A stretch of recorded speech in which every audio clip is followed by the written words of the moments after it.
आनंदमयी। राजनीति में कब क्या हो जाए कोई नहीं जानता। जीत के पीछे की हार और हार के पीछे की जीत की कहानी ही अजब होती है। राजनीति में कब कौन से चेहरे में नजर आएगा कोई नहीं जानता है। विरोधी तो कैमरे पर विरोधी होते हैं, असल विरोधी तो वे होते हैं जो हमारे साथ होते हैं। और इसी विरोधी से जीत पाना मुश्किल है, जिसे बड़े बड़े अनुभवियों ने एक शब्द में कहा है, संगति देखकर करे। लेकिन राजनीति में तो संगति का ही खेल है। इस खेल से कैसे अलग रह सकते हैं? यह खेल चलता है और चलता ही रहता है। लोकसभा चुनाव हुए अभी 1 साल पूरे नहीं हुए हैं। आपको याद होगा बिहार के काराकाट का चुनाव, जब भाजपा के RKC हार गए और यहाँ से हार गए इस वजह से कि यहाँ मुकाबला त्रिकोणीय हो गया था। भोजपुरी के बड़े स्टार पवन सिंह ही बीजेपी के खिलाफ मैदान में उतर गए थे। यह सीट काफी हॉट सीट बन गया था और यह भी माना जाने लगा था कि पवन सिंह मैदान जीत सकते हैं, लेकिन यह दूर की कौड़ी साबित हुई। पश्चिम बंगाल के आसनसोल से पवन सिंह बीजेपी के टिकट पर मैदान में उतरने वाले थे, लेकिन वहां उतरने के पहले ही फजीहत हो गई थी उनके गानों को लेकर जो महिला पर फरमाया गया था।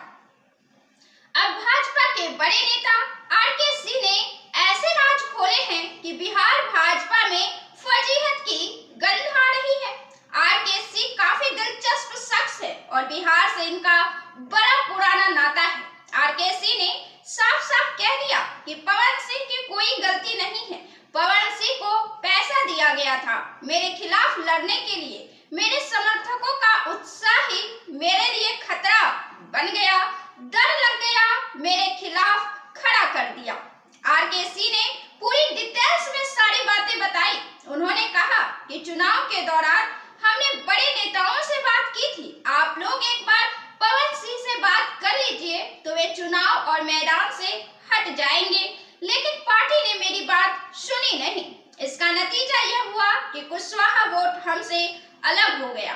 कुशवाहा जाति के लोगों ने कहा कि चूंकि काराकाट में राजपूत जाति के वोटर हमारी जाति के नेता को वोट नहीं दे रहे हैं, इसलिए हम भी आपको वोट नहीं देंगे।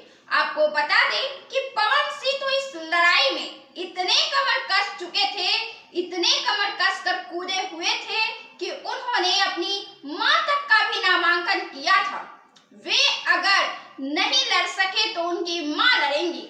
RKC ने कहा कि बात यहीं पर नहीं थमी। दगाबाजी की हद तो बूथ स्तर तक की हो गई।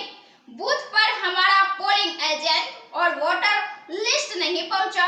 हमारी जीत तो कुशवाहा जाति के वोट नहीं देने के बावजूद भी हो जाती, लेकिन बूथ स्तर पर हमारे साथ गद्दारी हुई। बूथ पर हमारा पोलिंग एजेंट और वोटर लिस्ट नहीं पहुंचा। हमारी जीत तो कुशवाहा जाति के वोट नहीं देने के बावजूद भी हो जाती, लेकिन बूथ स्तर पर हमारे साथ गद्दारी की गई। इसके कारण हम हार गए। हमारे वोटरों का वोटिंग शुरू कराया गया। आरा में भाजपा के नेता को मैसेज दे दिया गया कि हमें हराना है। ये बातें RKC ने एक जनसभा को संबोधित करते हुए कही और उन्होंने कहा कि वे जिस बड़े नेता की बात कर रहे हैं वे मुख्यमंत्री पद के दावेदार हैं। बिहार में भाजपा के तरफ से मुख्यमंत्री पद के तो एक ही दावेदार है, सम्राट चौधरी, जिनका नाम अक्सर ही राजनीति में नीतीश के गठबंधन के पहले रहता था। उन्होंने मुरेठा भी बांट लिया था नीतीश को सत्ता से हटाने का।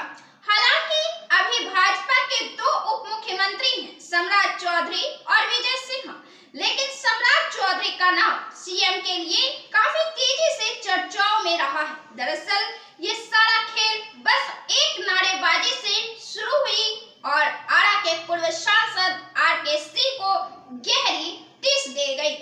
हमारे कुछ समर्थकों ने कहीं नारा लगा दिया था कि बिहार का मुख्यमंत्री कैसा हो, RKC जैसा हो।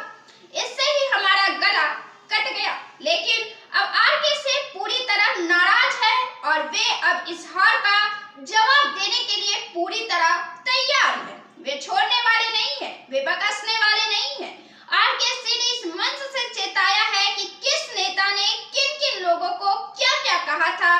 मैं जानता हूँ और ऐसे गद्दार लोगों को अगर विधानसभा चुनाव में टिकट मिला तो मैं उन्हें सबक सिखाऊंगा।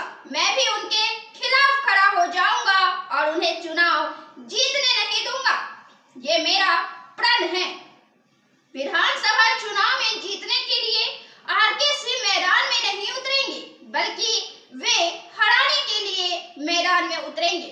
आरके सिंह भारत के पूर्व गृह सचिव रह चुके हैं, ऊर्जा मंत्री रह चुके हैं। वे साल 1975 के बिहार कैडर के भारतीय प्रशासनिक सेवा के अधिकारी रह चुके हैं। लालू यादव के आदेश पर इन्होंने आडवाणी की राम रथ यात्रा से आडवाणी को गिरफ्तार किया था।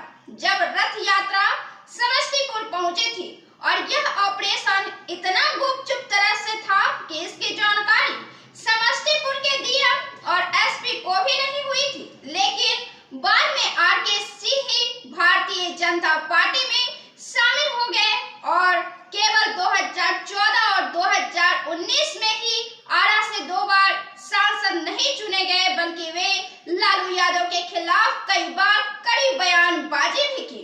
चूंकि विरोधी पार्टी के प्रतिनिधित्व करता थे, लेकिन 2024 में उन्हें हार का मुंह देखना पड़ गया और महागठबंधन से लेफ्ट से सुदामा प्रसाद ने जीत हासिल की। आरके सिंह दूसरे नंबर पर आए और उन्हें 59,808 वोट से हार का सामना करना पड़ा।